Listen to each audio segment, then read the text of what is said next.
les Padrir. C'est moi qui ai représentant des Padrir ici à Lubao. Puisque quand Padrir avait envoyé les agents de Saphir ici à Lubao pour sélectionner, on avait donné les dossiers. Quand on a étudié les dossiers, ils ont vu que le Kodak, on peut l'utiliser comme opérateur d'accompagnement de proximité.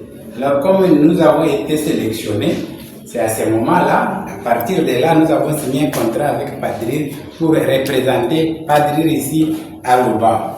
C'est pourquoi, quand je suis devant vous ici, je parle dans le compte des Padrir. Alors maintenant, on peut se demander que signifie Padrir. Padrir signifie Programme d'appui au développement rural inclusif et résilient. C'est un programme que le gouvernement national a organisé pour nous soutenir ici à Lubao. Alors, comme nous présentons les problèmes des Padrir, il y a les histoires des Padrir.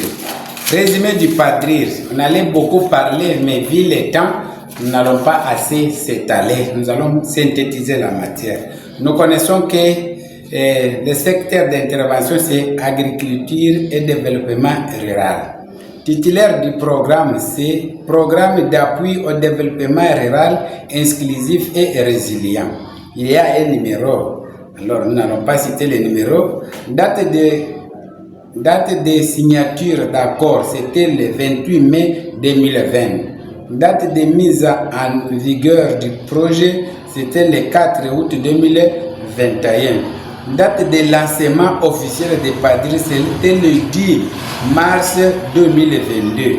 Mais la durée, c'était 7 ans. C'est-à-dire, on viendra faire la mi-parcours en septembre 2025. Maintenant, le 31 mars 2029, c'est la fin du programme.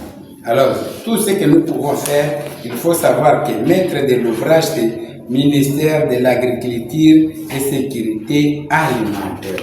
C'est cela que nous pouvons attendre. Périmètre du programme.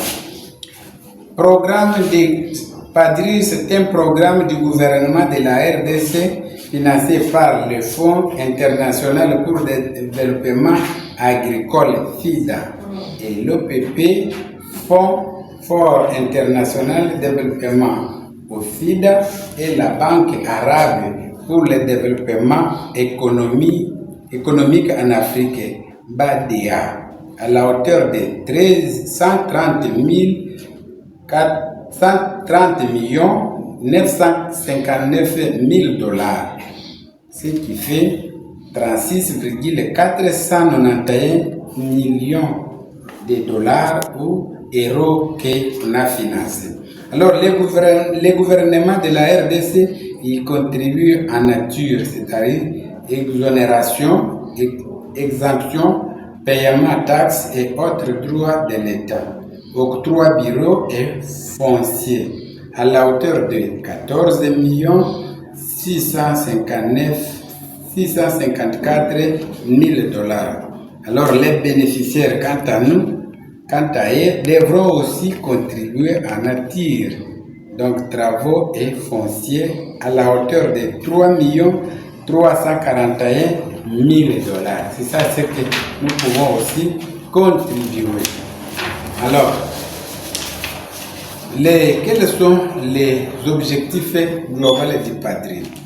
Les objectifs globaux, c'est contribuer à l'amélioration durable des conditions d'existence des ruraux et à la réduction de la pauvreté en milieu rural. Objectif du projet, contribuer à la réduction de la pauvreté rurale et à l'amélioration de la sécurité alimentaire et nutritionnelle et de la résilience climatique. Alors, composantes. Les objectifs du projet seront atteints à travers la mise en œuvre de 3 composantes.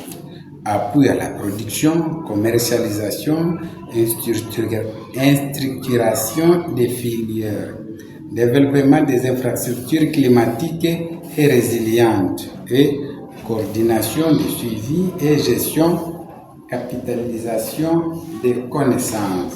Qu'est-ce que cela veut dire? Donc, pour l'objectif du projet, le projet vise qu'est-ce que nous pouvons faire pour qu'il y ait une réduction de la pauvreté.